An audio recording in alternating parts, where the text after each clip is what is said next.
तो refrigeration and air conditioning के 4 topics हमने ऑलरेडी मेंशन कर दिए थे, जैसे कि basic cycles and formula, refrigerants, psychometry and load calculation.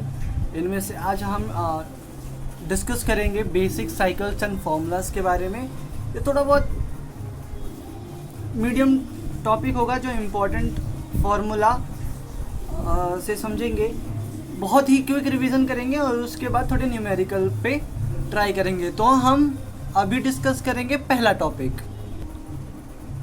तो आज हमारा पहला टॉपिक है बेसिक साइकिल्स एंड फार्मूला, जो ये पहला ये टॉपिक है।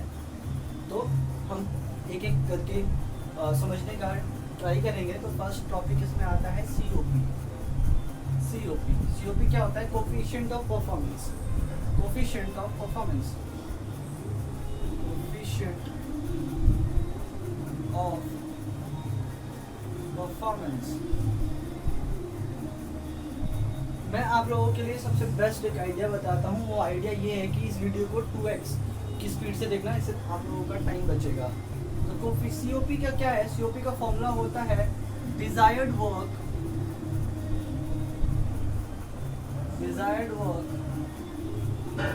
Upon work done.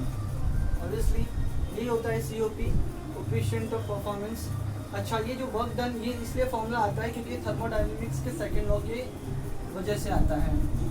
थर्मोडायनेमिक्स का जो सेकंड लॉ है उसकी वजह से ये आता है।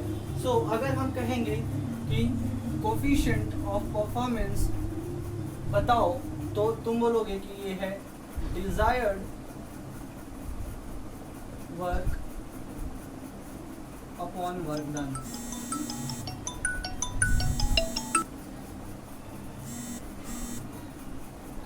अगर यही चीज अगर ये पूछते कि हीट पंप का बताओ, coefficient of performance of heat pump का क्या होगा, तो तुम बोलोगे जितना हीट ऐड करा है और जितना वर्क डन किया है, यही होगा coefficient of performance of heat pump. और अगर पूछेगा कि कोफिशिएंट ऑफ परफॉर्मेंस रेफ्रिजरेशन का फॉर्मूला बताओ, तो तुम बोलोगे कि जितना हीट लूज करा है, QC, जितना हीट लूज करा है अपॉन जितना काम किया है, यही होगा तुम्हारा coefficient of performance of refrigeration. Important topics और पढ़ा जाता है। For example, coefficient of performance of HP, जो HP है, इसकी वैल्यू 1 और इन्फिनिटी के बीच में लाई करती है। बट रेफ्रिजरेशन की वैल्यू 0 से लेके इन्फिनिटी के बीच में लाई करती है। ये चीज़ें जानना बहुत ज़रूरी था क्योंकि न्यूमेरिकल में बहुत ज़्यादा हेल्प करेगा। ओके, और हम अब ये जो होता है, तो एक और टॉपिक हो सकती है, वो ये है कि फॉर रिवर्सिबल प्रोसेस, हमारे पास रिवर्सिबल प्रोसेसेस के लिए हमारे पास बहुत ही हेल्प, उससे बहुत ज़्यादा हेल्प मिल जाता है। वो सारे फॉर्मूले हैं जिन्हें हमें पढ़ लेना चाहिए। For example, it is like coefficient of performance for reversible process of HP is equals to temperature of high and TH minus TC। वैसे ही coefficient of performance of reversible process of refrigeration is T cold temperature upon TH minus TC। ये बहुत ही ज़्यादा help करेगा। ये question जब देखेंगे तो हमें बिल्कुल ही क्लियर हो जाएगा। फॉर एग्जांपल मैं बताता हूँ कि अगर एक सिस्टम में इस टेम्परेचर पे काम कर रहा था और लोएस्ट टेम्परेचर पे ये काम कर रहा था, तो ये जो हाईएस्ट टेम्परेचर होगा वो यहाँ पे लिख देंगे और हाईएस्ट माइनस लोएस्ट यहाँ पे आ जाता है। वैसे ही रेफ्रिजरेशन अगर जहाँ पे प्रोसेस होगा, जो छोटा वाला टेम्परेचर हो वो यहाँ पे आ जाएगा, फिर हाईएस्ट माइनस लोएस्ट टेम्परेचर यहाँ पे कर देंगे।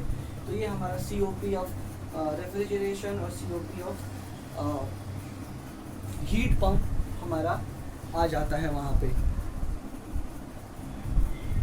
एक और जो बहुत ज़्यादा इम्पॉर्टेंट फॉर्मूला जो हमें हेल्प करेगा रिवर्सिबल प्रोसेस का वो ये है कि QH जो हाइट होता है upon TH is equals to QC upon TC। तो ये पहला, दूसरा और तीसरा, ये जो तीनों फार्मूले हैं वो हमारे न्यूमेरिकल में बहुत ज़्यादा मदद करने वाले हैं। ये रिवर्सिबल प्रोसेसेस के लिए ही है बस। और ये कोफिशिएंट ऑफ परफॉर्मेंस हमने देखा, इसके बारे में जानकारी ली। और अच्छा एक और चीज़ मैं बता देता हूँ कि जो TH और TC होता है ना, ये टेम्परेचर होता है, हॉट टेम्परेचर, कोल्ड टेम्परेचर, और ये हमेशा ही केल्विन में ही हम लिखेंगे, ऑलवेज इन केल्विन। ये रूल है, स्टैंडर्ड फॉर्म में ही लिखेंगे केल्विन में। और एक और चीज़ है, coefficient of performance of heat pump is equals to coefficient of performance of refrigeration plus 1। ये भी एक फार्मूला है। तो हम ये चारों फार्मूले को अगर हम ध्यान में रखते हैं तो बहुत ही आसानी से हम बहुत सारे क्वेश्चंस कर लेंगे। और एक और चीज़ मुझे बहुत ही इम्पोर्टेंट बतानी थी, वो थी यूनिट, रेफ्रिजरेशन की यूनिट। रेफ्रिजरेशन की यूनिट क्या होती है तो मैं बताता हूँ। रेफ्रिजरेशन को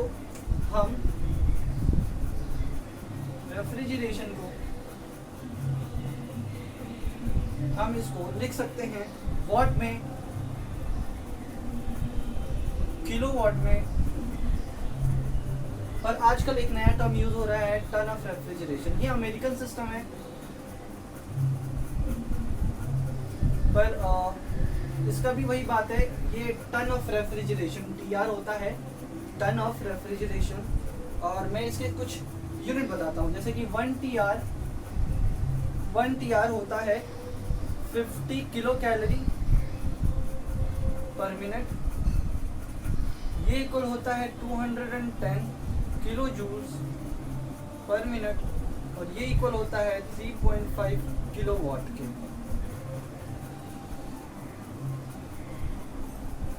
3.5 किलोवाट के 1 टन ऑफ रेफ्रिजरेशन। और 1 टन ऑफ रेफ्रिजरेशन है क्या?